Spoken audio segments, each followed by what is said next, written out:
America, it is a great day to be alive. Here it is November the 4th, 2020. I am Wendy Torres, your co-host for the Mentor Mentee Podcast. What it do, what it do. Hey, y'all, it's Emil Thomas, your co-host for the Mentor Mentee Podcast. Happy Wednesday. Happy hump day. Yes, sir. It's a different kind of hump day, though. My goodness. It's a different kind of hump day. Yes, it is. It's the day after the election. It is. Oh, my goodness. Is it the day after the election? I don't know if it's the day. It is the day after. We just ain't done yet. Right. Okay. Because it is not finished yet. No, not at all. So how you doing, Wendy? Listen, I am doing great today on this Wednesday. So, normally Wednesday is my rest day. I got no rest today. That green guy, my trainer, called us in at 5:30 this morning to come in and do boot camp. And so a sister has not rested today. I was up dying with the rest of Effect Fitness, calling out, hey guys, to my Effect Fitness family. So a sister is tired, but I am encouraged. Yeah. I am prayed up. I am just steadfast in seeing what is going to happen with this election, because here we are thinking that we were going to be doing some election results and debrief, and guess what? It ain't over. Because clearly the fat lady has not sang. I don't know, if you go to the gym with me, ain't no fat people, so I guess she's not going to be singing no time soon. I mean, I can tell you this, though. The fat boy tried to sing last night. He tried to sing. I listened to him at 3 o'clock in the morning while he tried to sing. He said a little something. It didn't work. It didn't work, you know, but he tried it. He had his whole entourage, his whole family. So he did what? He tried it. He tried it. He did. He absolutely tried it. You're right, friend. Yeah. So things, So how are you? Come on, tell me how you doing. You know what? Honestly, I'm okay. I'm good because yesterday happened. I had some close friends together. We did it together. We drank, we ate. I tried to make election day not just an election day. I try to make it a day that I can also associate a different memory. That way, no matter how the event happens, not the disassociation. Yeah, it's just like, just in case something else happened that I'm not looking forward to, like 2016. I can think about what else happened. Okay. Something else that will make me, calm, that will ease my anxiety of the day. So we had a good time. I drank more than I should have, but that was the purpose. Sometimes you have to do that. I don't condone anyone else to do it, but I did it for myself because I just needed to, have extra. So you're drinking and I'm detoxing. Like, listen here. I'm drinking for your detox. Oh my goodness. A sister, that was why the struggle was so real this morning in the boot camp. So if you don't know what boot camp, so we do, I don't even think it's called HIT. It's a place, we go places that you have never been before. And so if this boot camp class is just, I can't even explain it. It's like unbelievable. The things that we do, things I didn't even know that this 48-year-old body could do. And I did it all on a detox without eating well. So today I ate better. So I am properly fueled now for the workout I have in the morning. So I think I'm better. So you've been drinking. I've been detoxing. We are just in some great places, friend. However, all I'm drinking is water today. Okay. I drank alcohol. So now we're on one accord. We're drinking water. Yeah. I drank alcohol yesterday, and I'm drinking water today. Okay, perfect. Because then I won't make it past tomorrow. I can't do that. I'm not that type. So let's get into this episode. Wow. So last week we had our opener, had a fantastic time. Shout out to everyone who joined us. The comments are open, so please feel free to like, share, subscribe. Comment below. We will see the comments. We got one of ours in here. What's up? Hey, Lorianne, how are you? All the way from Birmingham, Alabama. Thank you for being here with us tonight. You cute. So So when we finished last week, we were like, let's talk about politics. Let's just get into it. Okay. You're a government teacher. Okay. We often talk about politics in a way that is not only educational, but is also very spectrum based. Okay. When I say spectrum based is we talk from both sides of the field, right? What the Republicans want, what Democrats want, and then why is there an existing third party ever? Listen. And what that means. But we're gonna save that till a little bit later, right? Yes, we'll save it a little bit later. But the point of the matter is that's what we do. Look. It's already. It's gonna happen. It's okay. Hey, Tony, how are you? Listen, my friend. Listen, you talking about something that get into some stuff. Tony will get into some things. I'm sure he has lots to say about the politics of America. Okay, so let's get into it. Here's my first question for you. All right. How'd you get into politics in the first place? Okay, so listen. Not only did I taught government, I taught AP government, that's advanced placement government in high school, but I come from a family that just is very political in nature. I come from a family that, they tell it like it is. And I come from a family that allowed me to express myself and what my rights were. And my mother was an educator. My father is a CPA. So they were educated people. Matter of fact, my grandfather got a college degree in the 1940s. I come from a family of educated people, and they're very political in nature. In other words, they know the political spectrum. So when I was in the 7th grade, I had a teacher who was very sexist towards boys. Not necessarily racist, but she was sexist towards boys. And she was just really, really mean. So I took it upon myself to make sure that other people knew she was mean. And I made a petition. And I just had every other 7th grader, because I didn't go to middle school. I went to an elementary school that went from kindergarten to 7th grade. So I'm a 7th grader in elementary school. And so the entire 7th grade signed the petition. And I turned that petition in to the administration. This teacher is sexist. She shows favoritism towards boys. She's mean to girls. And instead of listening to my argument, they proceeded to try to suspend me for writing a petition. I know my rights. I have the right to petition. I have the right to assemble. Matter of fact, it says it right here in the First Amendment, and they weren't expecting this little African-American girl in this all-white school to come back at them with my First Amendment rights. And that was when I first learned right then and there. If you don't speak up for yourself and you don't speak up for others, no one else will.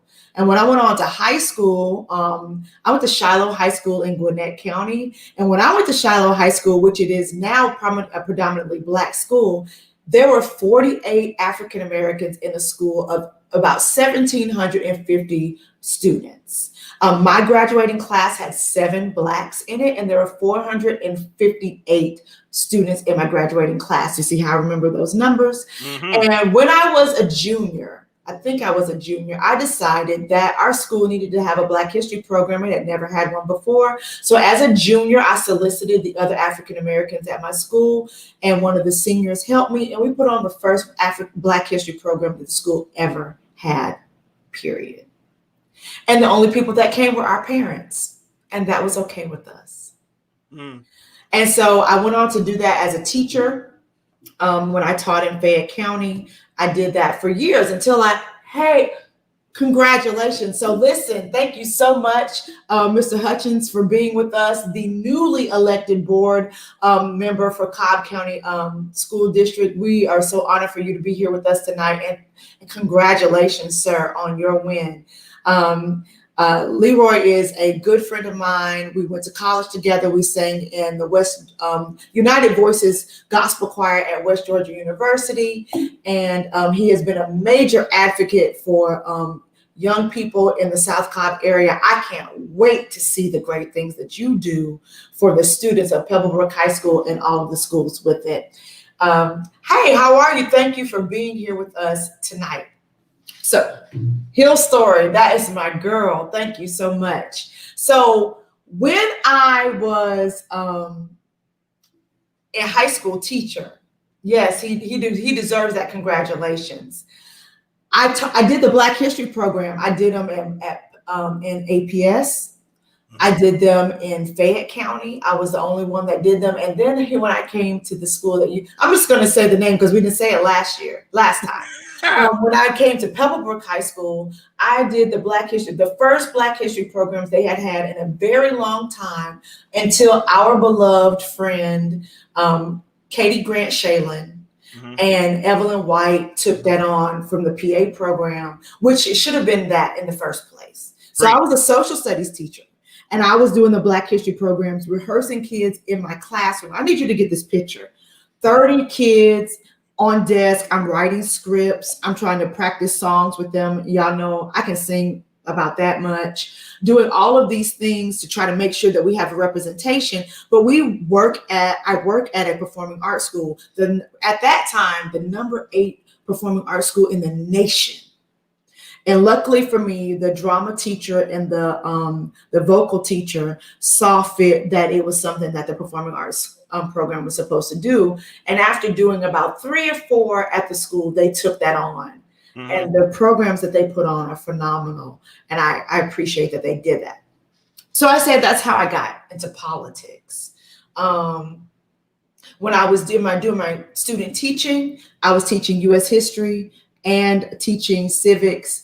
And actually, the coordinator for Cobb County, Miss Trudy Delhay, was my supervising professor. And she said, civics is natural to you. And I've just been that person forever. I just think that a person's voice should be heard.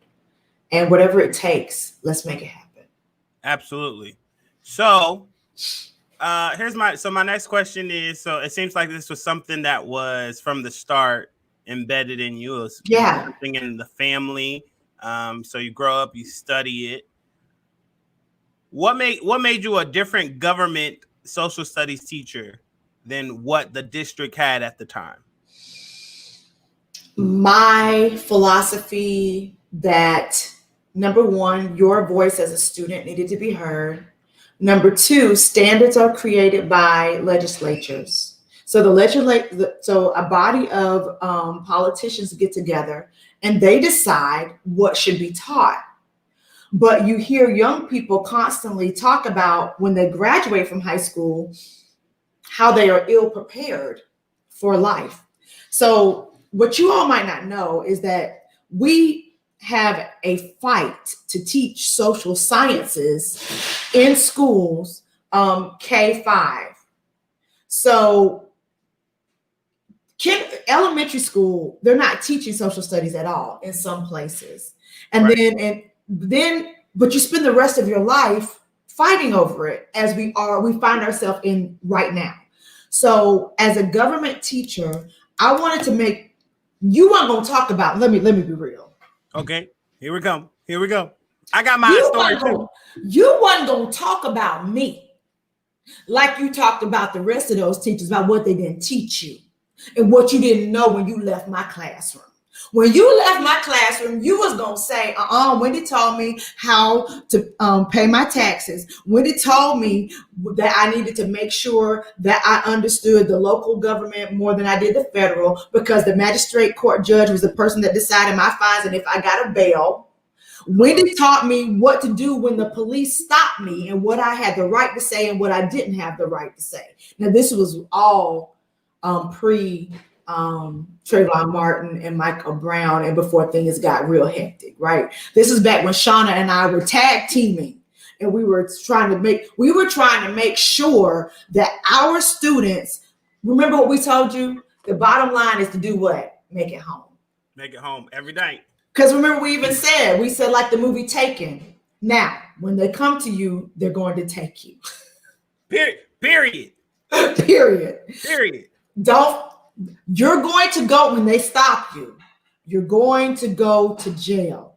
However, our goal is to make sure that you make it back to your parents so that we can fight the fight. Because there is a fight. Yes, we can fight the fight. We can get charges dropped. We can make sure that we can file petitions or grievances against officers. But the bottom line is that night we need you to get home. And America. Yes, I did. I taught my students every day how to get home safe because that was my job as a mother and a teacher. Make it. Come on, hashtag make it home. So let me see if you remember this. Excuse me, I'm gonna say it's junior year, senior year, maybe. You took us to the Capitol, and we were there to see legislation take place. Right. The purpose of the trip was to see your government in action. It's called Lobby Day, right? And for our lunch break, or prior to our lunch break, we had lobbyists come speak with us. And this gentleman, I would say, I did not know him by any guards, but we had just learned what lobbyists do. If you don't know what a lobbyist does, a lobbyist basically goes onto the floor and talks to different constituents on either side of the party, and basically does the negotiation so that bills can be passed. Right. What are we going to put in? What are we going to put in this paperwork? Well, I'm willing to put this in. My constituent wants to put this in. Okay, well, I'll take this back to them. They said we'll put this in if you put this in. Okay, cool. They're doing the negotiating. If you didn't know, everyone you elect actually doesn't do any of it. There's someone who's getting paid to do it. Okay, right. So facts is dropped. And I was really offended about this position. I was offended that there is someone whose job was to negotiate junk. They were to negotiate junk that they didn't believe in. Right. And what offended me most was the lobbyist that was brought to me was a black man. Oh. And this black man sat in front of my face, in front of all, it wasn't just me, it was a bunch of students. But he sat in front of us and tried to explain his position as if it was something out of this world. And I just remember asking him, so do you lobby bills you don't believe in? I just want to know, like, where does the playing field actually stop? Right. Because if you're going to go lobby stuff that I'm not actually for, like, who do you belong? Like, you don't actually have a party that you're assigned to.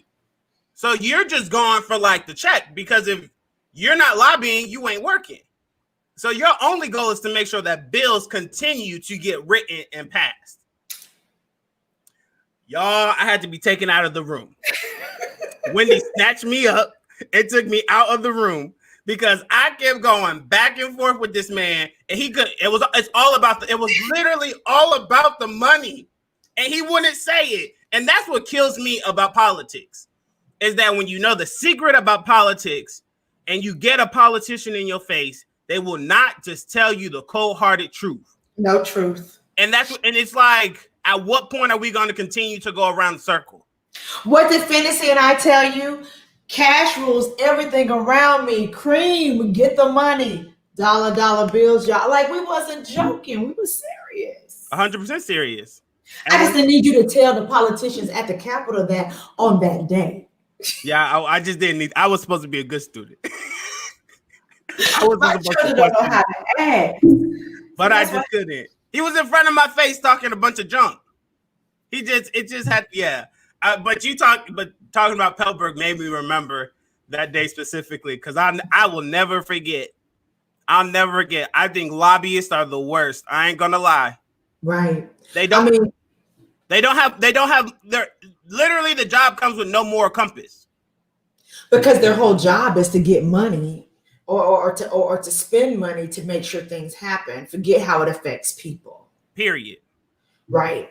But my job was to empower you, and you use that empowerment. And I mean, who was that? Now, I mean, I had to save face, right? Come on, yeah, I had to get. I had to, even if I agreed with you and were laughing on the inside, or Shauna and I went around the corner and said, "Did you see what they did? That was hilarious." But we couldn't show you that. We had to right to the politicians and the like. We over here in the state capitol. We got to act like we have some sense over here with the people. Had to give you the mama eye. So that's where we came from in terms of politics. I think for me, politics has always been, unfortunately, it seems like it has always been a part of my life. I'm still rather young, but having you in education and I guess my quick story will say that, like, thank God to Obama. Because in the 8th grade, right, Obama ran my 8th grade year, and then Obama ran my high school senior year. I wasn't old enough to vote for his first election, but I was able to participate in the election, in that my father and I would spend Saturday afternoons on East-West Connector, where the Walmart is. So further, down East-West Connector, there was an Obama Democrat office. Right. And we would make phone calls on Saturday afternoons to encourage people to vote.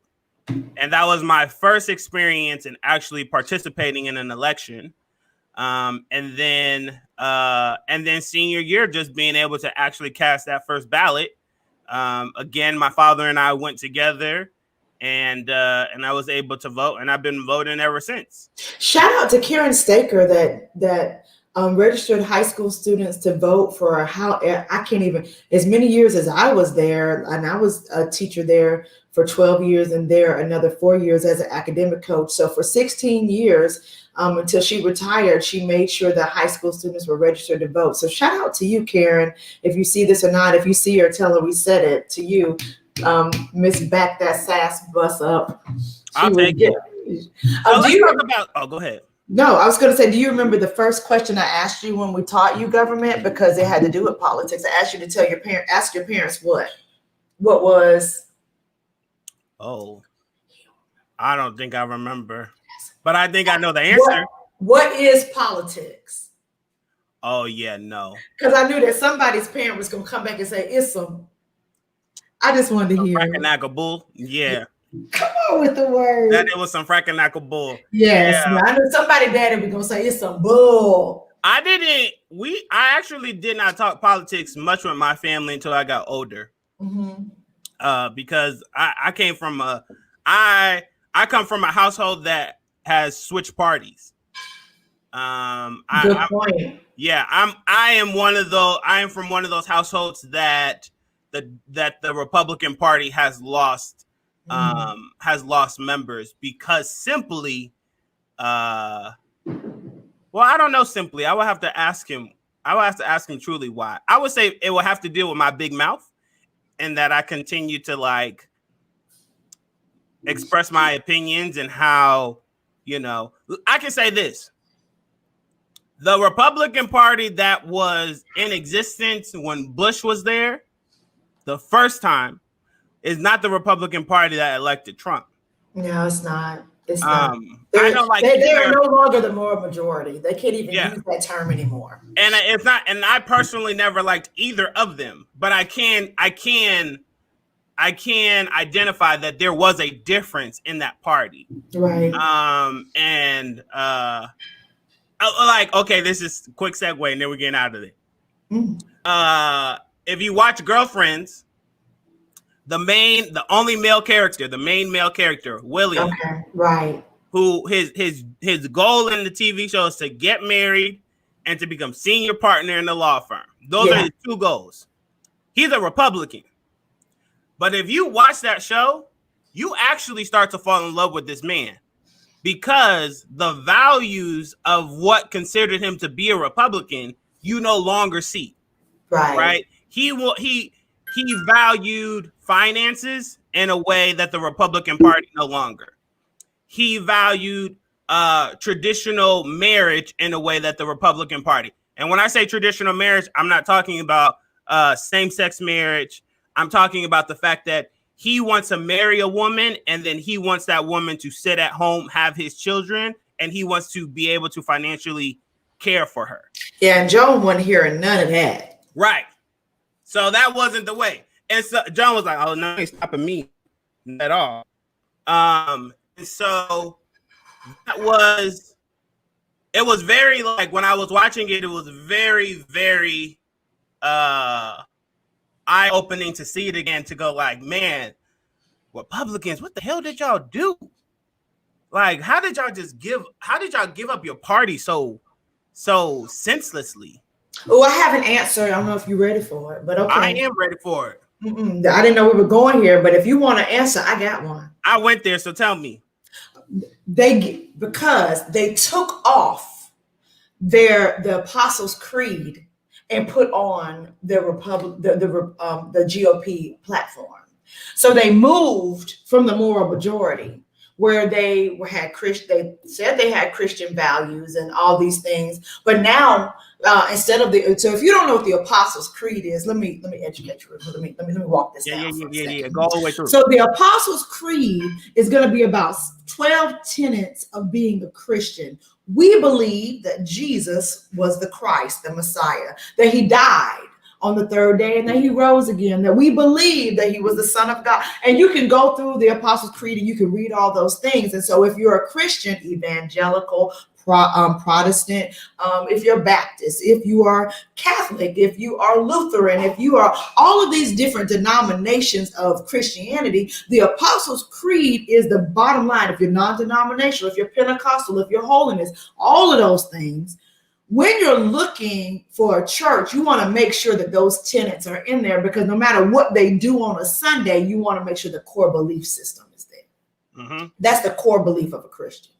Well, evangelicals, to me, they've taken that off. The Bible talks about people in the last days taking off sound doctrine and having itching ears for what they want to hear and what they want. And so my position is that they have taken off the Apostles' Creed, the sound doctrine of what it is to be a Christian, and have put on the GOP. That is their doctrine. I don't know where you can find it in the Bible talking about gun rights. They hold to abortion as their tenet of moralism, but you only do that because you want to make sure you're the majority. If you look at abortion, if you look at immigration, you look at their positions on the census, all of that is about making sure that they stay in a state of supremacy and majority. Don't make sure that they have a population. I said it on national television. So, and then if you look at all their other tenets, no more. Right, it's about business, right? Tony, because they understand that as a voting bloc, they have an economic and a political power, and so they have taken off their religious garb and taken on that as their religion. All right, so I got a question. Mm-hmm. I can't believe we went there, but all right then. We did go there. It is. How you feel about voting?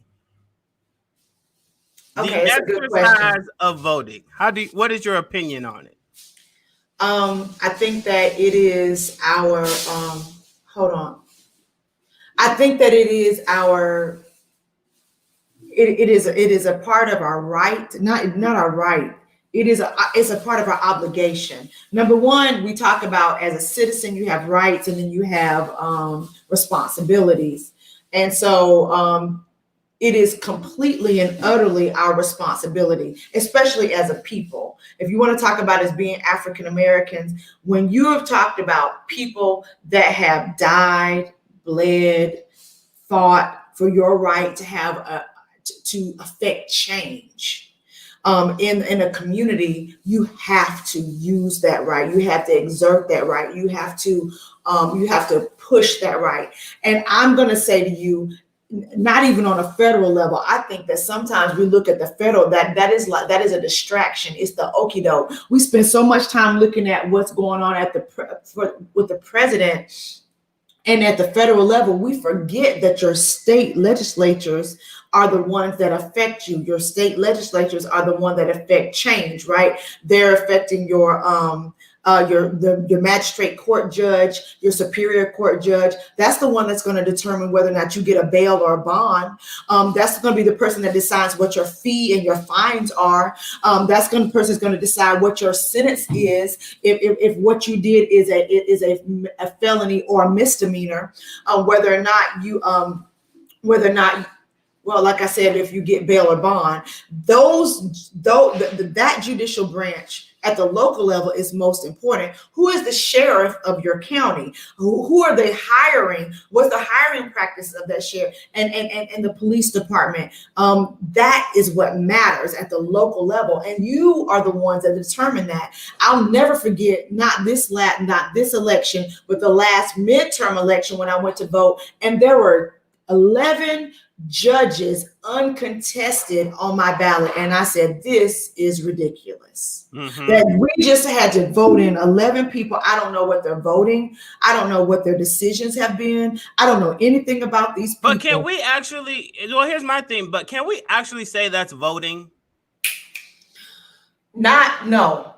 If you are on a ballot and it's uncontested, it's not voting. Because whether I say yes, but that's the people in your municipality, in your town, and in your city is our fault. We didn't do the legwork because we spend so much time looking at what Oz is don't pay any attention to the man behind the curtain as he's doing all these living the great and powerful Oz. We're paying so much attention to what's happening over in Emerald City that we're not looking at what's happening in our destitute street with all these potholes in my lawn. That we're not paying attention to what's happening right here and now in front of us, and the okie doke is being pulled, the wool is being pulled over our eyes. You have got to pay attention. And no, it's not voting when all you do is go and just click. Because voting means that people are now accountable to you. And if you aren't, if there aren't two people, if there is no pushback, if there is no accountability, then what's the point? But that's our fault at the local level. We didn't pay attention. I mean, shoot, y'all might see my name on a ballot. Well, I hope we were going to get to that point, but I think Hill's story has a valid point that I'm getting to. I also think people think that it's difficult to run for certain positions. I mean, I had to let people in my hometown know that requirements for many of these positions are minimal, which is very true. Right? Let me say this. One of the things I'm most excited for about this election, no matter the turnout, is in the next 4 years, millennials will have crossed the age bracket to run for every office in which you can in the United States of America. Luckily, hopefully, maybe so. Does that mean that something's going to happen? I don't know. We're not that far yet. But what I'm saying is that for right now, right, the most that we can get are governors. We can get senators, congressmen. We can't get a president, not quite yet. But in the next 4 years, we would have crossed that barrier. And I'm excited to cross that barrier because then it actually opens the opportunity for maybe, if Democrats are smart, to create a campaign full of individuals who are actually prepared to run for the next generation. That's a good point. That's one of the things. That's a good point that you made. We need fresh leadership. Exactly. And that's a great point that you made. What have we done in the meanwhile? You can't wait till you can't wait till the election year. Right. You can't wait till the election year. You have to be prepared. Like right now, the election happened yesterday. You need to already be thinking about midterm and the next election and looking at those areas that you almost won in Georgia and make sure that you are out there campaigning, talking to people, mobilizing. who is going to be the next leader. That was one of the issues I think we had as a Democratic Party when we're talking about who was going to be the next presidential leader. There were some great people on the ticket, but did they have complete viability? Because obviously, I'm getting ahead of myself. I'm about to get into my rant about we still not ready for one. Oh God, you saw how my lip turned. Y'all see a little curl up on my lip about how we still not ready for women. There's something you said that I gotta share share again. I love this. I prepared 4 years ago for yesterday. I love that. I absolutely love that. Georgia may turn blue. We're not done yet. It could turn blue. Yes. Right? What was so important was Stacey Abrams turned it purple. Come on, man. Right? The reason why I did not register myself in another state in which I live in is because the system showed me that I actually, the reason we turned purple was because I was also a part of that. And if now we are expected to turn blue, what you can't do is leave right before the election. Right. Right. If you notice, go ahead. To take it even a step further, I kept telling people today, a couple of days ago, I was saying, well, what am I excited for? I'm excited for if Georgia turns blue, Georgia did its job. It did. If Georgia stays purple, Georgia failed. That will tell me immediately that the people that Stacey Abrams brought out did not come again for the election that we needed. Okay, at the same time, when you look at it nationally, I go, Georgia is supposed to turn blue and Texas is supposed to turn purple. Which I would agree. I would say that Texas did turn purple because it turned red so late and it was questionable. Exactly. Now, as far as the blue, that not to couple with what you're saying, add to what you're saying. As a Democratic Party, what we need to be looking at is those pockets of what are blue. And if you notice in Georgia, they're all where our major universities are. Hello. So young people. So Athens, Augusta, Valdosta, Savannah, the Atlanta metro area. Those are your major strongholds of blue because that's where your young people are that have just turned the voting age and are ready to affect change in your community. Now, if you are smart, Democratic Party, you would start right now canvassing those areas and going into those strongholds to make sure that you have the voting block that you need for midterms. I'll save the rest for my rant. Because it's coming. Okay. I hear you. I think I just want to bring you into your rant because I don't want to wait anymore. Okay. So let's get into Wendy's rant of the day. So when I put on my Instagram what would be my rant today, because I've been talking about this other issue that is a little bit personal. Watch me try to work it in. But I asked, what did you want to hear me talk about? Do you want me to talk about FOBO? So let me tell you what FOBO is, because everybody in here knows I am an author. I have published books and I write articles and everything, but I also have another superpower. I can't spell. So people always think that when I'm writing things that is actually like I misspelled something or something. No, FOBO is not one of those times. Matter of fact, you'll notice I don't handle anything here on the Mentor Mentee Podcast. They handles all of that because it'll be all jacked up and y'all be like, what are we doing? So anyway, so FOBO means fear of better options. So I asked if you wanted to hear me talk about my FOBO or why third parties don't work in the United States. And per my Instagram following, third parties work won out. So let me explain to you really quickly why the third party system does not work in the United States. It doesn't work because whenever you have a third party enter into an election, it always pulls from one of the major parties. Now, we're supposed to be a people that you're supposed to be able to vote your conscience, and you're supposed to be able to vote whatever your ideology is. However, history has shown us over and over and over again, every time a third thought process on the right or the left, and there have been third parties on both ends, all it ends up doing is pulling people from the voting block of the two major parties. Now, the Republican or the Democrat or the Whigs or whatever.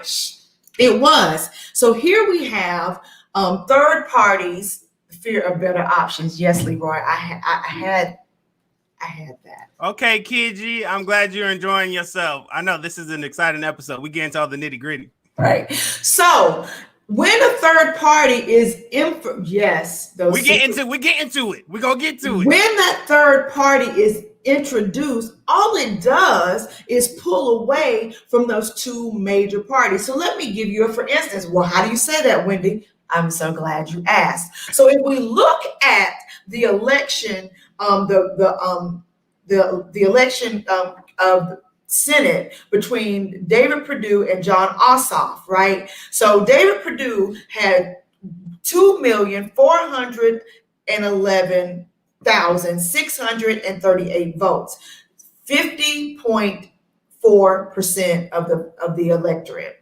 John Ossoff, 2,268,319 votes, 47.3%. But there was a third person, a libertarian candidate, Shane Hazel. He got 1,214 votes, 2.3% of the vote. So all of that vote for the Libertarian Party, where do you think it came from? It came from the Democratic Party. Right, it killed Ossoff, it did. Now, when I did the math, because there was another, like somebody else that was like a write-in. When I did the math, John Ossoff did not become a majority. But guess what? Perdue does not have a majority now. He is 50.4. A majority is what, Nate? What does he need to be a majority? 52. He needs at least 50. He needs to be at least 50.5. And doesn't Georgia have you go into a runoff if you don't hit that marker? Yes. What's happening in our other Senate race? So if there was no third party in this election, John Ossoff would be in a runoff as well because he would have 59.6, roughly 50% of the vote. So you would have Perdue and Ossoff both roughly having 50% of the vote. There is no majority, no one wins, and he could contest very clearly the election and be in a runoff if there was no third party vote. Now, I could also, so if you look at that, even in the Warnock and the Loeffler vote, there were 6 people that ran in the Republican Party, 8 people that ran in the Democrats, 1 person that was in the Green Party, and another 4 that were Libertarians. All of those people pulled from the vote. Warnock ended up with about roughly, was it like 36? Loeffler was in the high 20s. I didn't pull those numbers, but you can see when you have multiple people running in an election, no one wins the majority. And in the United States, it's that 51%. Now you want to be over 51. If you're 52, you can call it. They're going to call it. But if you're in that 50 to 51 range, it's up in the air. Votes can be recounted. It's the margin of error. It's and they can do a runoff. So third parties don't work. Now, I understand in the United States, one of the things that we say is that you have the right to vote your conscience, and you do. You do. As African Americans, we ain't got that luxury. It's a whole lot of luxuries we don't have to vote to say, oh, well, I am fiscally conservative, but I am liberal, but I am socially liberal. So I'm going to vote in these areas and that area. We ain't got that luxury. We're voting. We are not monolithic. We don't think the same. All of us are not the same. But when it comes to what party is going to listen, because we became a voting bloc that has power, it has been predominantly the Democratic Party. That is the same thing for white evangelicals. What political party hears them and sees them as a voting bloc and listens to them because they are a power? And that is the Republican Party. Point blank, period. And so the problem is that you have different groups within the Republican Party that will stay the course, but within the Democratic Party or within those, as you get more and more liberal in your ideology, people break away and say, no, I don't agree with the Democratic theology. When I say what you should do is bring your thoughts to the table. We just talked about what lobbyists do. Bring your philosophies to the table. We will bring our voting block to your party if we get X, Y, and Z. Vote the block, win the position, and then argue your position. Point blank, period. Third parties don't work in America, because we wouldn't have such contention in a whole bunch of our races if we didn't have all of these other points, these other positions being made. Thank you, Captain Kurt. So that is my rant about third political parties. However, what I also saw when I was looking at who was voting where, I saw about a couple of weeks before the election was called, maybe about 3 or 4 weeks ago, there became a little bit of murmuring. And there were some issues with African American males and them feeling disenfranchised in the political process. And you know what? They're right. They have been. African Americans, period, have been disenfranchised in the process. But in this particular election, it was made clear that African American females, women, have been a strong, solid, loyal voting bloc for the Democratic Party. We are the ones that saved Joe Biden's primary, and we're the ones that voted. 91% of African American women voted for Biden in the election.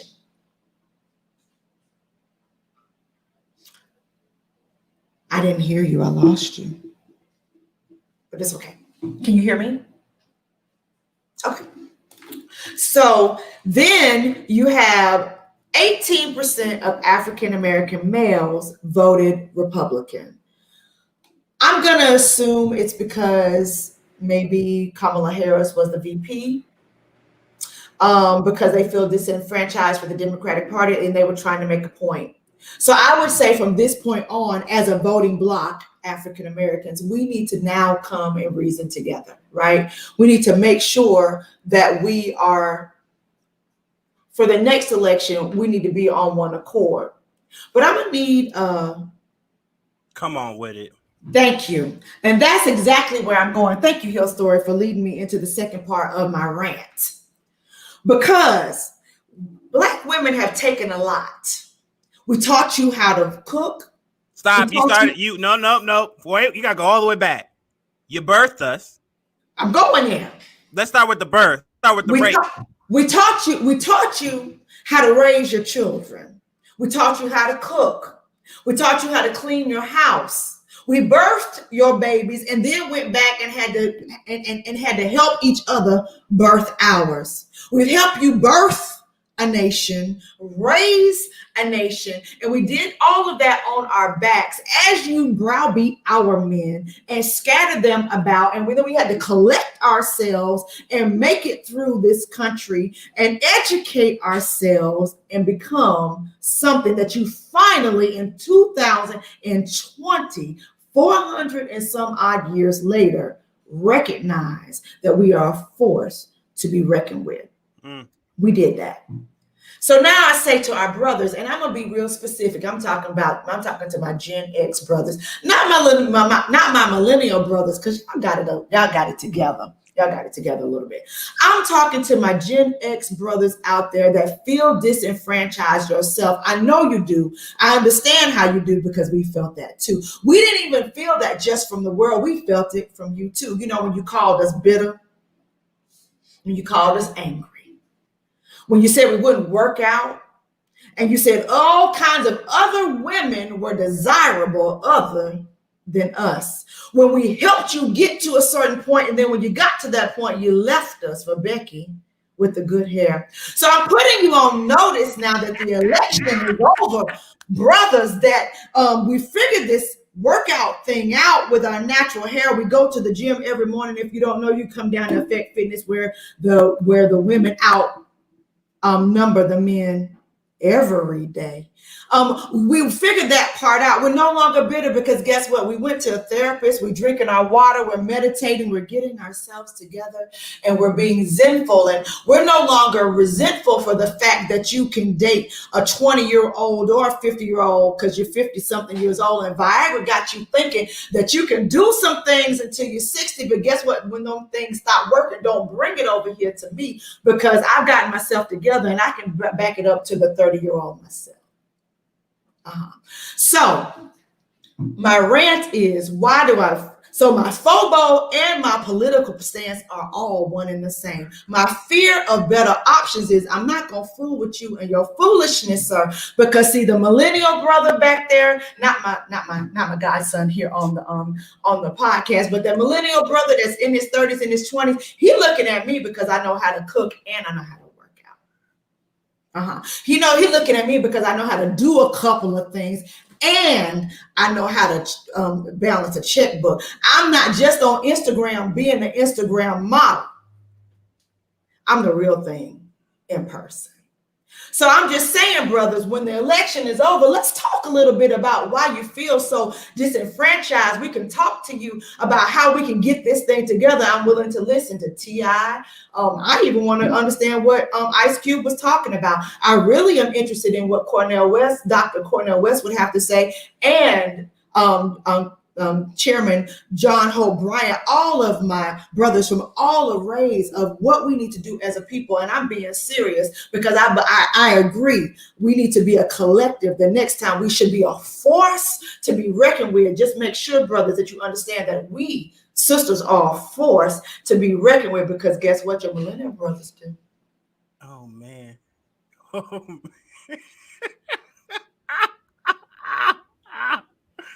Oh man! I'm just saying. That's my rant for the day. I can't wait to edit that. That was phenomenal. Yeah, you had the comments going.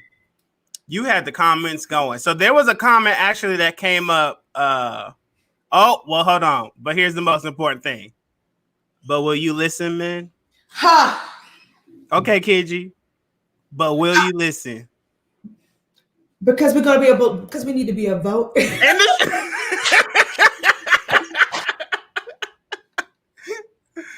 Yes. I'm just saying. Yeah. So there was a comment that came up earlier that I think I'm gonna try to segue into Sugar Bear Chronicles for today. Okay. Victoria Thompson says students are currently experiencing the fear of better options right now. Oh, you better use my phrase and segue to another point. Come on, man. So students are currently experiencing the fear of better options right now. I want to first throw that to anybody that is in school on the podcast and say and ask you, what does that mean to you, right? Students are currently experiencing that. For myself, as I go into the Sugar Bear Chronicles for today, what I want to talk about is why we are not allowing ourselves to experience and believe in the power of our voice. Earlier this week, we all knew this election was coming. We knew this election was coming 4 years ago. The day after the 2016 election, everyone was talking about we can't wait for 2020 election to get him out. However, the closer and closer we got, the less and less excited we got, the more and more nervous we got, the more anxiety that came, the more fear that came, and we never actually took a second to celebrate the better option. Okay? Mm-hmm. And so on Monday, I heard many times from many people how anxious they were, how fearful they were, how they were going to curl up in their own homes and ignore the news and not listen. And listen, to each his own. Everyone do what you want to do for yourself. I hear you. But if we're going to vote and we're going to believe in our vote, at some point we have to put out the positive energy that comes with you exercising your vote. And all that means is if you didn't hear last week, I had to go home to Georgia and vote and get back here for school. Yeah. I spent $700 for a vote. Voting is free. Talking about my vote cost $700. Wow. But that is because I knew that I lived in a purple state, and I wanted to make sure that that state had every chance of going blue. And so, yes, I wasn't just going to spend that $700 and then not be excited about it. I wasn't about to spend that $700 and then not be able to have a good drink knowing that that vote did something. Right. So all I'm saying to this, because mine is short today, real quick. All I'm saying to this is that when we are actually exercising in what makes America a democracy, we got to enjoy the journey. We know the result is going to happen. Right. We know at some point we are going to get the answers. But why can't we actually enjoy part of it? Because here's the truth. And now you might not like to hear this. Trump turned our country into a reality TV show. And let me tell you, first of all, I am a junkie for reality TV shows. I watch Love and Hip Hop, all of them. I watch morning talk shows, The View, Wendy, what's that? What that Wendy show she got? Wendy Williams. Yeah, I watch her sometimes. Yeah, you the real Wendy. But I'm a junkie. I am a true junkie for reality TV. And this guy turned our country into a reality TV show. And let me tell you something for those who watch reality TV. Yesterday was our season finale. Ha! And I was not about to not celebrate my season finale. Okay? Because I got that rare ticket to be front row seat to see that season finale. So yes, I get it. Everything's not good. I know we still dealing with COVID. We still in a pandemic. Our stocks are suck right now. Stock market looks like crap. It looks like trash right now. It's incredible. Like what they believe in is insane. But y'all, we still Americans. Yeah. Like we can't actually ignore the fact that we are actually Americans, and as Americans, and we participate in our competition, we got to enjoy the competition. Because do not think that the exercise of an election is any different than what they did, than what the Romans did when they sent you into the center and said you got to go kill that person for your leader. We just not killing no people right now. We just exercising our vote. And so we may not, yes, sir, up till 3 a.m. watching it. Yes, I was, because that finale was his speech. And I waited till 3 a.m. to hear him give me that speech. And it was trash. It was absolutely trash. And you know what? It was like if it was a two-part finale. Because he gave me the end, and then I woke up this morning and they said, yeah, but he's losing in Michigan now. He's losing in Wisconsin now. So things are going to go a different direction. I was like, oh, part two. Okay, let's go. Let's actually see something happen. Okay, I'm ready. I'm going to drink my water and sip some tea today and see what happens. Drink your water, friend. So that's my sugar bear. My sugar bear chronicle today is, in terms of us spreading love, we got to enjoy what makes us Americans. And that is participating in elections. And when you participate, you can talk all the junk you want because you did your part. All right. This one's going to be I don't know how this one's going to go. I would like to, hold on. I would like to ask you a question. Okay. Everyone tuning in, I would like to ask you a question. This is our final segment. It is called Today's Dream is Tomorrow's Reality, or Tomorrow's Dream is Today's Reality. All I ask is that you choose one of the two phrases and tell us why. So, Wendy, my question to you is today's dream tomorrow's reality, or is tomorrow's dream today's reality?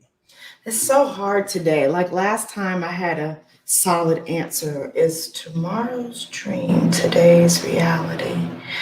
I'm going to still say that today's dream is tomorrow's reality, because I believe that we, like I said last week, we are watching the complete end of an era. Yeah. And I can see some things in my mind's eye, but I can't see I don't mean to go preachery, but the word says we see in part and we know in part. So I can't put my finger on it all, but there's some things that I can see that will come to pass. And so because I can see them, number one, they give me hope. They give me assurance. I can stand when it looks like everything else is falling apart. I can stand on some things and know. So I'm going to say that today's dream is tomorrow's reality. I've got some amazing things. You know what? That almost makes me change my answer, but I'll leave that alone. Okay. I'm going to stay there. Today's dream is tomorrow's reality. For me, for today. I'm gonna be literal and say I agree. Today's dream is tomorrow's reality. And here is why. I do believe we're going to win tomorrow. Okay. I do believe that they're going to. I do believe that Biden and Harris are going to get the 270. They may get it late tonight, but I do believe it's going to happen. Mm-hmm. That's my dream today. Okay. And because I'm excited about my dream today, I know it's going to be tomorrow's reality. Because I'm going to continue to put that energy out into the space. That's awesome. And that dream just is just more and more of a beacon of light, seeing how the electoral college is showing up. I mean, we could talk for another couple of hours, to be honest, because like the electoral college this time around, that sucker is crazy. Like to really run an election on the electoral college and not the popular vote. Oh. All of these counties, these county by county thing. Like I kept saying, "Ooh, we're not going to have a Defiance." Was it in Scandal? Was it Defiance, Ohio? Yes. We're not having that here in Georgia. When DeKalb County kept coming in red, I was like, "What? Yep. What in the world?" Fulton County. Do you all not understand that South Fulton County, South DeKalb County, the SWATs of Atlanta is the richest Black area in the nation? We are the largest population of African American middle class people in the nation. And you talking about it came in red? What? I knew that was a falsehood. So I mean, it just took some time for them to count the ballots of the stadium where there was just happened to be a water main break. Okay, so Brennan says, today's dream is tomorrow's reality. We've been wishing for a change, and I believe it will come tomorrow. I'm just waiting for joy comes in the morning. Yeah. I hear you, sister. I agree. I do. I agree. And I think we can wrap this episode with that. Right. Do you want to go? You want to go first? Yeah. Thanks everybody for joining in for episode 2 of the Mentor Mentee Podcast. I'm your co-host, Emil Thomas. And I am Wendy Torres. Listen, we've been through some rough times in this election, and everybody has the right to vote their way. But in the end, we all need to come together. We need to come together as a people, and we need to come together as a nation. It's time for us to collectively pick ourselves up, wipe off our wounds where there are some, and it's time for us to listen. And I'd be remiss if I didn't say, I know I said that I have FOBO, but I don't want to get in trouble because I got to go home. Not really so much anymore. We will see you guys next week. Thank you so much for being with us. Please make sure you like, subscribe, and comment on our Facebook, Instagram, and YouTube channel. This will be posted. So yeah, good night, y'all. We did that thing. Bye, guys.